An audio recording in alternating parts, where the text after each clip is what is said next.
We are on chapter 6, which we started before Christmas. We only did one lesson, which was projectile motion. So today we're starting lesson 2, which is circular motion. As you watched on the video Monday, it's basically circular motion is just what it sounds like, things moving in a circle. And I believe the example that she gave yesterday on the video that you watched yesterday was like if you had a ball or something attached to a string. So like you have a ball or something attached to a string and you were to spin that, like take that string and spin it, that ball would, of course, spin in a circle. And so some things that she talked about yesterday was how to calculate the centripetal acceleration. That's the acceleration of the ball as it swings around the circle. Remember that it's accelerating because it's constantly changing direction. So that's what AC stands for, centripetal acceleration. V, that's the tangential speed. So that's the speed, like for instance, if that string were to break, that ball or whatever's attached to this string would fly out. And so that would be the speed at which it flies out, that tangential speed. R, that stands for radius, or it's just really the length of the string. So that's one way to calculate centripetal acceleration. This is a second way to calculate centripetal acceleration. Remember, T stands for the amount of time, the period of revolution, the amount of time it takes to get from here and make one full revolution. That's T. So that's in seconds. V is, of course, in meters per second.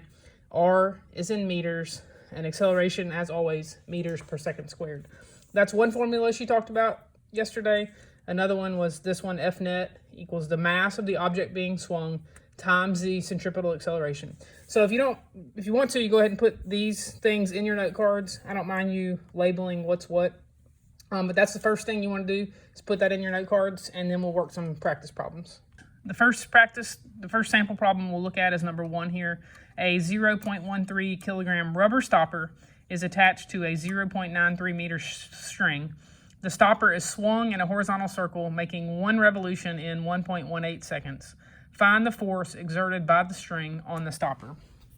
So to do that, we're going to write down what we know. The mass of the rubber stopper is 0.13 kilograms.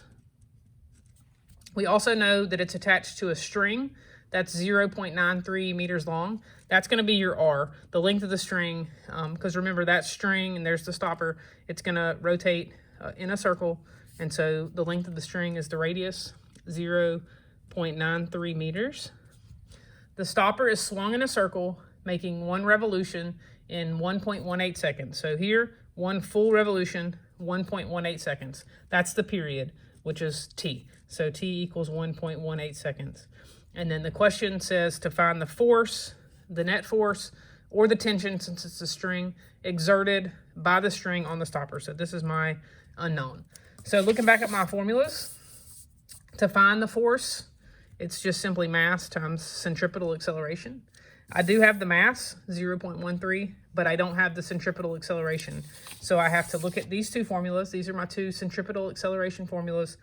Decide which one to use based on the fact that I have R and T. So since I have R and T, I'm going to use this second formula. If I had V, I would use this one, but I don't. I have R and T, so I'm going to use this formula. So the centripetal acceleration is 4 pi squared times R over T squared. So I'm going to just plug in 4 pi squared R, 0.93, divided by T squared. T is 1.18 squared. And we're going to type that in the calculator. So I do it probably a little differently than you guys do. I just type everything in at the top first. So 4 times pi squared times 0.93. So 36.71 on top, divided by 1.18 squared, 1.39. And when you divide those two, 36.71 divided by 1.39, you'll get a centripetal acceleration of 26.4 meters per second squared. Now, obviously, if you typed it all in at once, you're going to be a little bit off because of rounding, but that's fine. You should know by now that my numbers aren't always exactly like yours. So this is my centripetal acceleration. Remember, we're looking for force, so it's very simple at this point. Force equals mass times acceleration. So the mass is 0.13, the mass of the stopper. The acceleration as it swings around the circle is 26.4 meters per second squared. So it's just a simple calculation, 0.13 times 26.4. The force on the string is 3.43. Remember, force is measured in newtons. So number 1. Sample problem 2. A 70.5 kilogram pilot is flying a small plane at 30 meters per second in a circular path with a radius of 100 meters. Find the force that maintains the circular motion of the pilot. So this one's a little bit different. There's no string. It's just a airplane moving around in a circle. So let's do that one. Write down first what we know. The mass of the airplane is 70.5 kilograms. It says the small plane is flying at 30 meters per second. Remember, meters per second, that's a velocity. So that's your tangential speed, which is just simply v. And the radius of that circle, so he's flying in a circle. The radius of that circle is 100 meters. So that's your r, 100 meters. And then the question asks to find the force. So this is very similar to number 1. We're still looking for force, which is mass times acceleration, in this case, centripetal acceleration.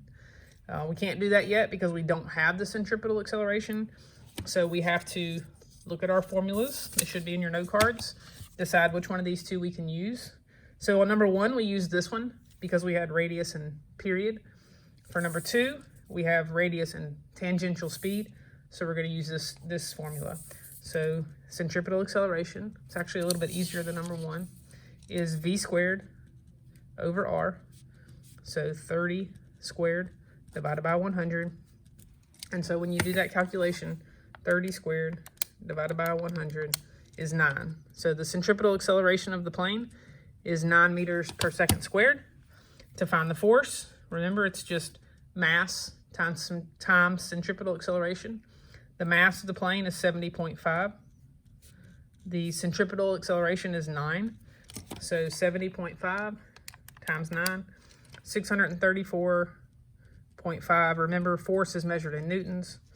So 634.5 newtons. Okay, last sample problem 3. A rope attaches a tire to an overhanging tree limb. A girl swinging on the tire has a centripetal acceleration of 3 meters per second squared. The length of the rope is 2.1 meters, and we want to find the girl's tangential speed. So let's go ahead first, start off just like we always do, write down what we know. We know that the centripetal acceleration of the swing is 3 meters per second squared.